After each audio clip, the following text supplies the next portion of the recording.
E aí, galera bonita da Clínica Integrada 2, dando sequência à nossa Masterclass Situações Clínicas Especiais de Odontologia, vamos falar sobre hipertensão arterial. E esse é o assunto do nosso quinto capítulo. A hipertensão é uma doença silenciosa. Você pode ser hipertenso e nem saber. E este é um problema sério.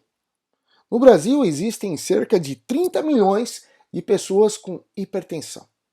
Infelizmente, a metade delas, ou seja, 15 milhões, nem desconfia que é hipertenso. O sangue circula pelo corpo humano graças ao efeito impulsor do coração, que atua como uma bomba. Quando se contrai, expulsando sangue, a pressão arterial aumenta. Esse movimento chama-se de sístole. Quando o coração se dilata, enchendo-se de sangue, a pressão diminui.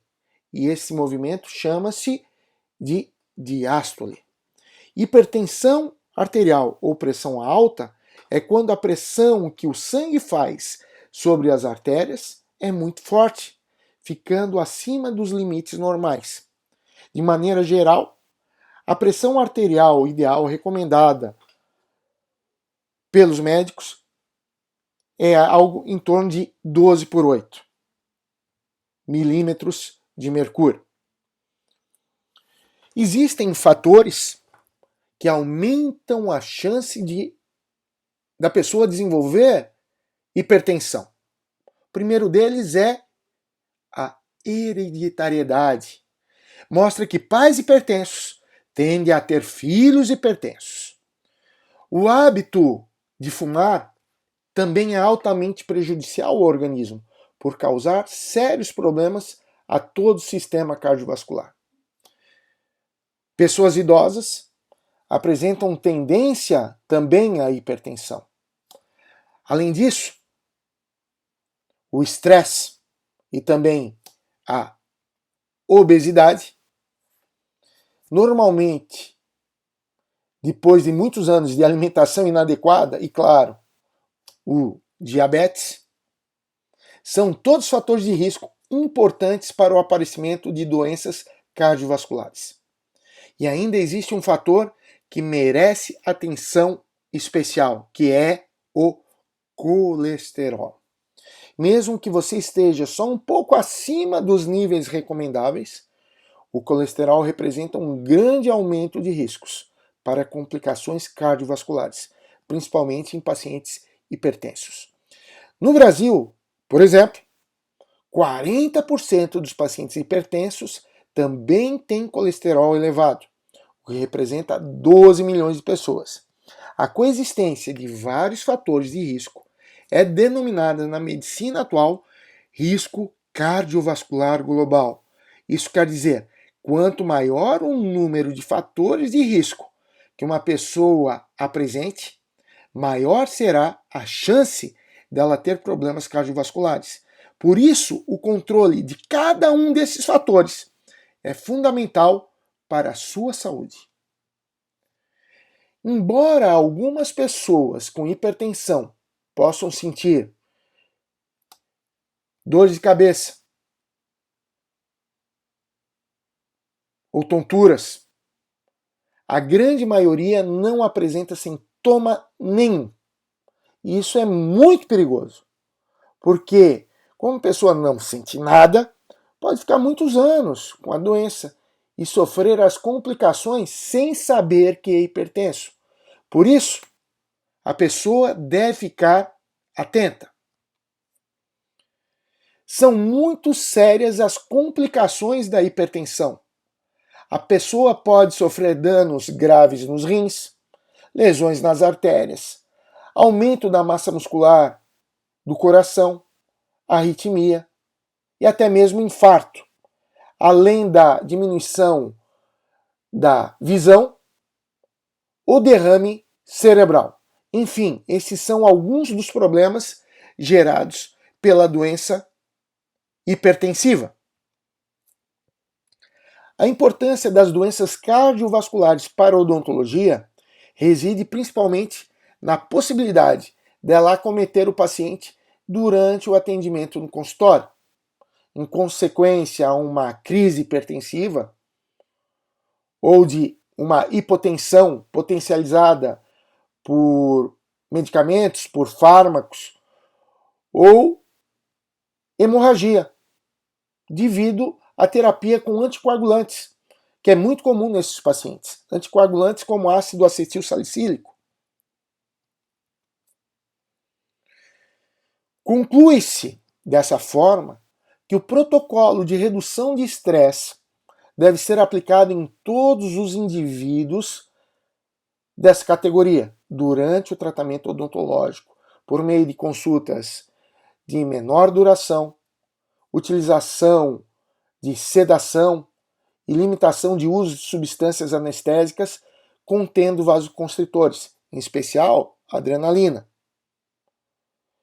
De qualquer forma, nós sabemos que, mesmo nesses pacientes, podemos utilizar, dependendo do procedimento, e é até a melhor alternativa, utilizarmos anestésicos com vasoconstritores, mas respeitando a dose máxima de 2 tubetes, quando temos uma concentração de 1 para 100 mil na diluição, né, da substância vasoconstritora.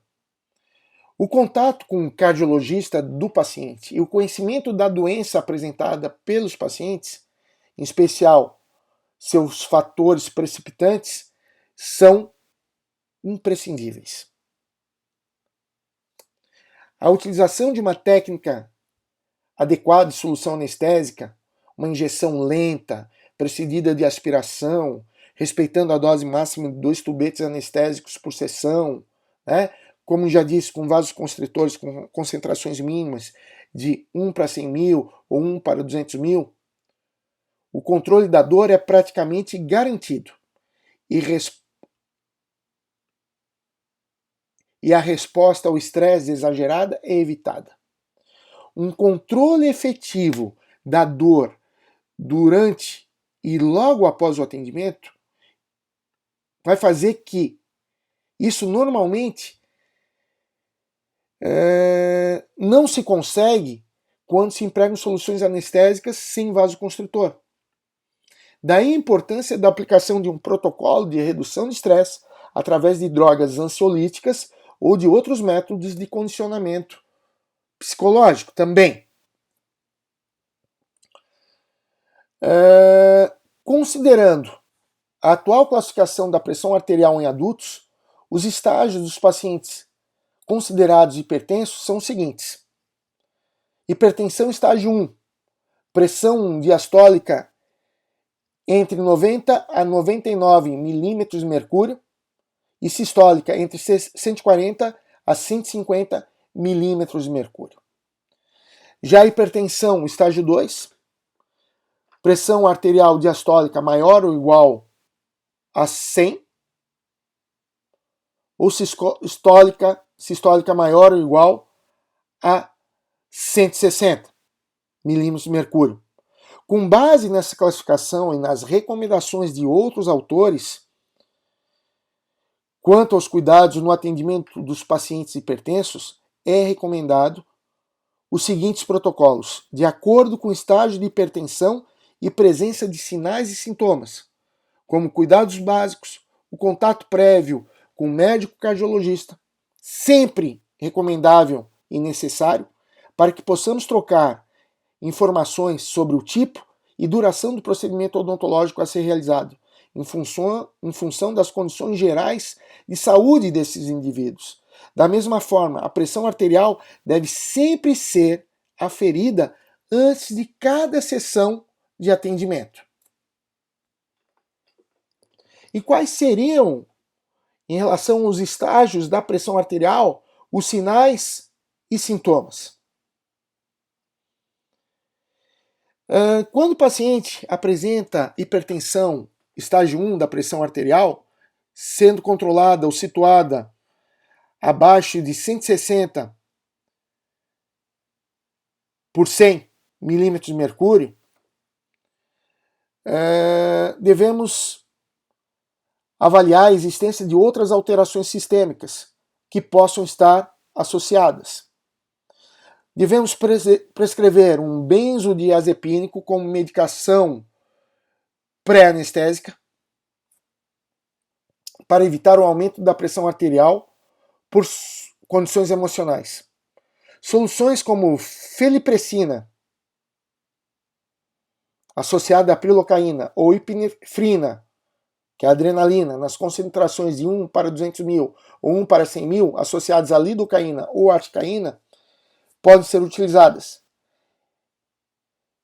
Mas a gente dá preferência para soluções com menos concentrações de adrenalina, menos concentração de adrenalina. Cuidado redobrado para evitar injeção intravascular e não ultrapassar o limite máximo de 2 tubetes anestésicos, contendo epinefrina em concentração de 1 para 100 mil ou 4 tubetes com epinefrina com concentração de 1 para 200 mil por sessão de atendimento. O volume máximo para soluções com felipressina é o equivalente ao contido em 3 tubetes. E fazer consultas curtas, preferencialmente entre as 10 e 12 horas, né? 10 e o meio-dia. Benzodiazepínico, como medicação pré-anestésica.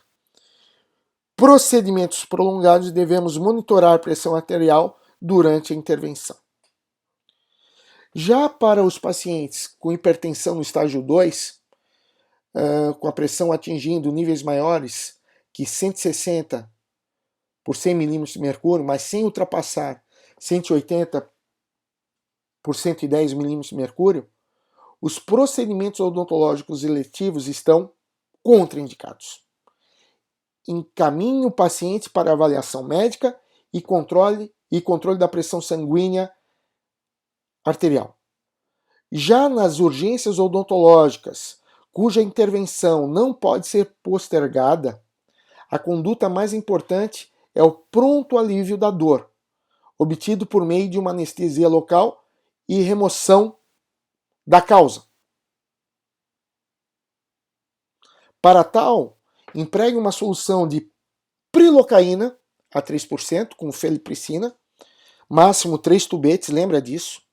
E é importante que o procedimento seja realizado de uma forma rápida, por volta de 30 minutos, e com sedação mínima com benzodiazepínico, para evitar a elevação maior da pressão arterial pelo estresse operatório. Mas atenção! Alguns pacientes podem necessitar de atendimento hospitalar, por apresentarem outras alterações sistêmicas que aumentam o risco do atendimento odontológico. Dentre elas, insuficiência cardíaca congestiva, arritmias cardíacas, história prévia de infarto do miocárdio, acidente vascular cerebral e diabetes. Na presença do qual pode haver infarto agudo do miocárdio sem um sinal clássico de dor no peito. Então, quando o paciente apresenta esse risco aumentado, o atendimento deve ser feito em nível hospitalar. Medicações benzodiazepínicas, pré-anestésicas, anestesia local e remoção da causa. Isso permite o atendimento, né, odontológico com segurança nessas situações.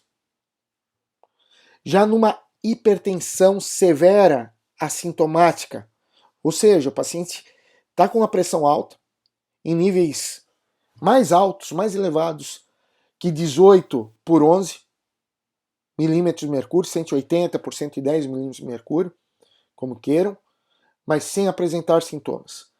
Todo e qualquer procedimento odontológico está contraindicado. No caso das urgências odontológicas, o atendimento deverá ser feito em ambiente hospitalar, após avaliação médica e redução da pressão arterial para níveis mais seguros. A administração de medicação antihipertensiva para o controle da hipertensão arterial é uma competência médica. Portanto, o dentista não deve empregar tais medicamentos em seu consultório, na tentativa de baixar a pressão arterial do paciente e prosseguir com o tratamento odontológico, mesmo se tratando de casos de urgência. Ok, paciente hipertenso severo com sintomas em níveis mais altos do que 180 por 110 milímetros de mercúrio, tendo dor de cabeça, alterações visuais, sangramento nasal, gengival espontâneo e dificuldade respiratória, que seriam sintomas que podem aparecer com o paciente com pressão alta nesses níveis. Todo e qualquer procedimento odontológico está contraindicado. Devemos providenciar um serviço móvel de urgência e avaliação médica imediata. No caso das urgências odontológicas, o atendimento deverá ser feito em ambiente hospitalar, após avaliação médica e redução da pressão arterial para níveis mais seguros. E, muitas vezes, quando o paciente é hipertenso e faz uso de algumas drogas, algumas medicações para o seu controle, como a nifedipina, o diltiazem, né, e outros, pode haver uma reação